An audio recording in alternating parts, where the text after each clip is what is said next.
Welcome. I'm Michael Bickert. Thanks for joining me today.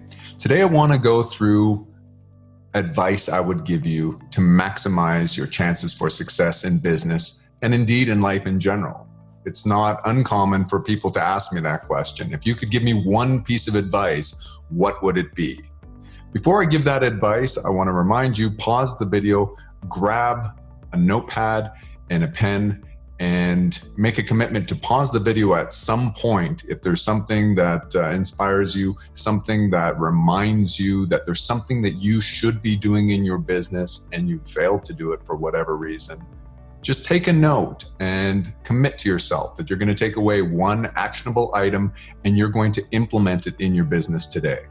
Okay, so what advice would I give you if you asked me, what is the one thing, Michael, I should do to maximize and optimize my chances for success in business or in life in general? The answer is focus on your strengths. Do what you do best. You have to have a realization that in all endeavors, there's a finite amount of resources available to you. And you have strengths and weaknesses. You're human. You're not perfect. There are some things that you do really well. And if you're being honest with yourself, there are some things that you do horribly, some things that you need to rely on other people to do. So I want you to focus on your strengths. Success is a game of leverage. You will succeed in proportion to the amount of leverage you can apply in life and in your business. And so when you think of leverage in terms of physics, we understand that there's a fulcrum and there's a lever arm, and the longer the lever, the more leverage you have, the more rotational force you can apply to something you're trying to affect and move on the other side of the fulcrum. And so in the concept of business, there are different types of leverage. There is leverage of capital, and often we think of capital leverage in terms of debt. Sometimes people go deep into debt in order to gain some capital leverage, some financial leverage. And, I wouldn't recommend that. You could argue that these days with cheap money and where the government is intervening so much through the creation of currency supply and everything, that they are debasing the currency, and that debt is a very low risk proposition, because in fact, in the case of hyperinflation, you would actually inflate away your debt. But that's another topic for another discussion. Instead, I would think about the capital that you have access to with very low risk, and you can put that to work for you. So your capital, your financial resources can be working and earning a return on your investment while you're asleep, while you're not at work. So that's one form of leverage. Also, within the context of business, there's the concept of leveraging human resources. That's another resource that you can leverage. And when we talk about human resources, of course, there's labor, but there's also, you need to think of it as your talents, your strengths that you can rely upon. Those are your main resources. And what I see far too often happening in the businesses of people that I speak with is that they're trying to do everything themselves. They think that they need to. And there's a few different reasons for this that I have observed over the years. One is that people feel good about being active. So you're really busy throughout the day, and then you sort of have a sense and a feeling of satisfaction at the end of the day. Whew, that was a busy day. I was really active. But you should never confuse activity with productivity. And what I mean is, at the end of the day, if you had a really busy day and then you sort of do some introspection and you reflect and you're like, but I didn't really get done anything I wanted to do, or I didn't drive my business forward in any meaningful way, I didn't increase sales, whatever those performance metrics that you're focusing on to make sure that your business is advancing, if those things aren't moving, then what you're doing in a day could be more put in the bucket of activity instead of productivity. And you may think, well, I can't afford to go out and hire a bunch of staff to do what I need to do all these other things, so I have to do it myself. I don't really buy that argument. There's a cost of opportunity, the unseen. We've talked about that in another video. If you think that you have to do everything yourself, you're going to end up not getting a good return on your resources. You're not going to exercise leverage. You should be focused almost exclusively on those things which you do well, on your strengths.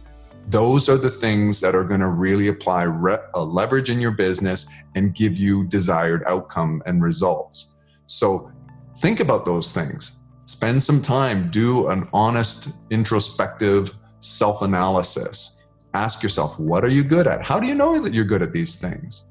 And it can be things that are innately, that are inherent to who you are, that maybe you were just born with it. You were very intelligent. Maybe you're a very strong individual.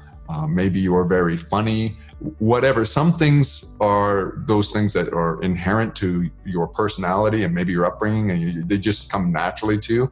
And other things you have developed because you maybe, maybe you play the violin on a world-class level because you've been practicing since before you could walk. These types of things and skills that develop through experience and practice over the years are also strengths. So take a look at what things that you're really good at and what you're not. And then remember what we've talked about before in terms of brainstorming, just write down everything. You might not see how it applies in the context of business for success. You might think, oh, well, that's, I'm really good at doing a particular bird call. I'm incredible at mowing the lawn. I get the pattern just right or whatever. And you might not think at the time when you're brainstorming these things why they would be beneficial. But in brainstorming, it helps us to think by not restricting ourselves, by not putting parameters and borders on what we write down. We'll come up with other ideas. And then when you look at something, my silly example of bird call or how to mow the lawn, you might be able to analyze, why is it that you're so good at the bird call? Well, you have a particular gift of control of your vocal cords, and how could that be used? Maybe you can leverage that in other ways, in terms of maybe a podcast or doing some voice work for some particular endeavor. The example of mowing the lawn, maybe you have just a knack for design and you have a real key attention to detail. So when you're brainstorming, write down everything you can think of that is a strength, even if it sounds silly. Later, we can sort of categorize those things into what matters and what doesn't matter in the context of your business. Once you've taken the time to do that, then I want you to start planning your role description and your day to revolve and center around those things that are strengths. Spend almost all of your time on your strengths.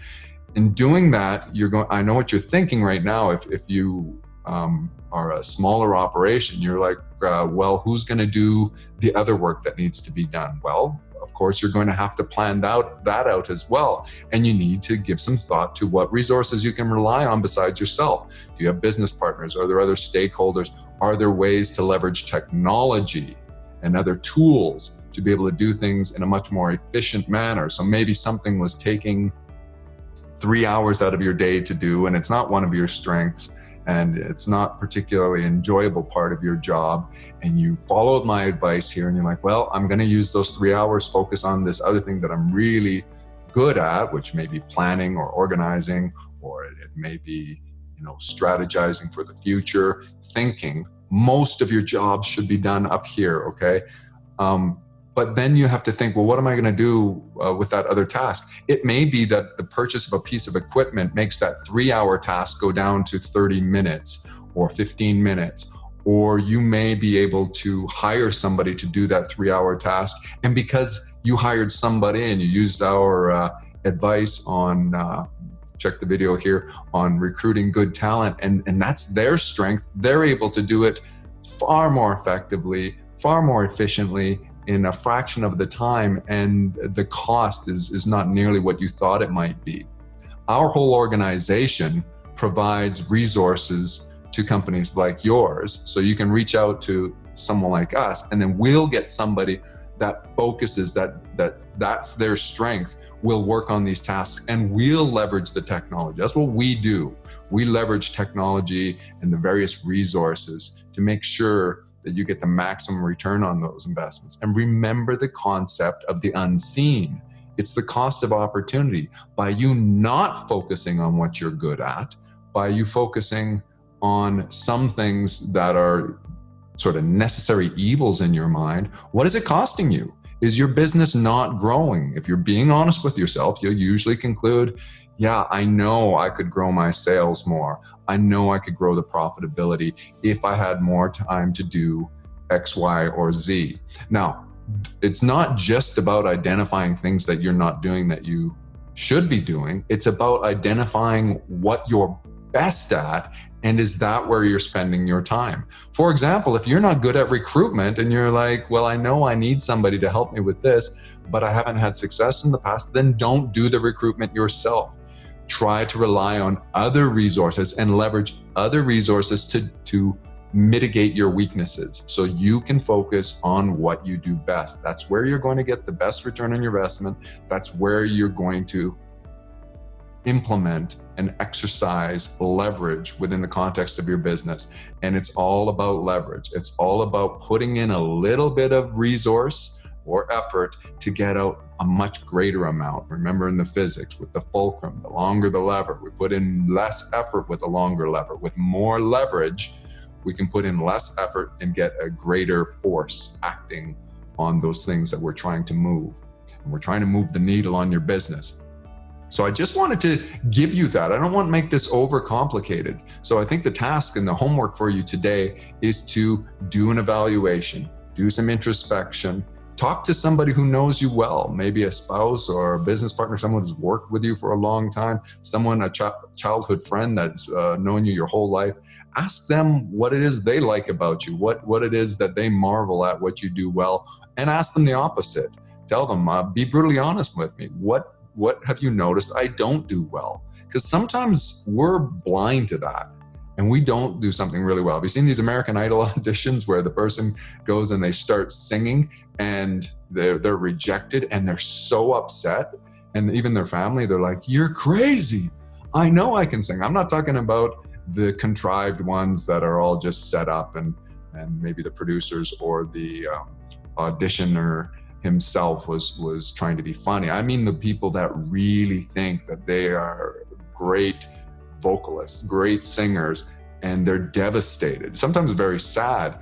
And that can happen in each of our lives in some way or another, where we might think we're good at something, but in fact, those around us have observed that we're not very good with it. So consider the evidence over the years. If you've been trying to do something and you're spinning your wheels, you're not getting ahead, it may be that that's a weakness for you. It's probably a symptom that that's a weakness. We're going to focus on those things that we do well. So start with the planning, write it down, categorize things, and then start to think how you can apply them in your business. And then the next thing is, how can I displace those things? How can I mitigate my weaknesses by leveraging other resources aside from my own time? You have a finite amount of time. You need to be focused on those things you do well, and reach out to companies like mine or other stakeholders within your business and see how they can assist you with covering those things that still need to be done, but you're now committed to not spending your time on because it represents a very poor return on your investment. It represents poor leverage. Okay, so that's where we're going to leave it today. I want to know from you in the comments, do you agree with this? Is there better advice? Have you received really good advice? And in what ways have you been able to increase your particular proficiency in a particular area that was a weakness, and you disagree with me and say, no, Michael, I actually think you should work on your weaknesses as well as your strengths. It's all good. It's all debate. We should have diversity of thought, and we should help one another. Thanks for joining me today. Perpetually Refine.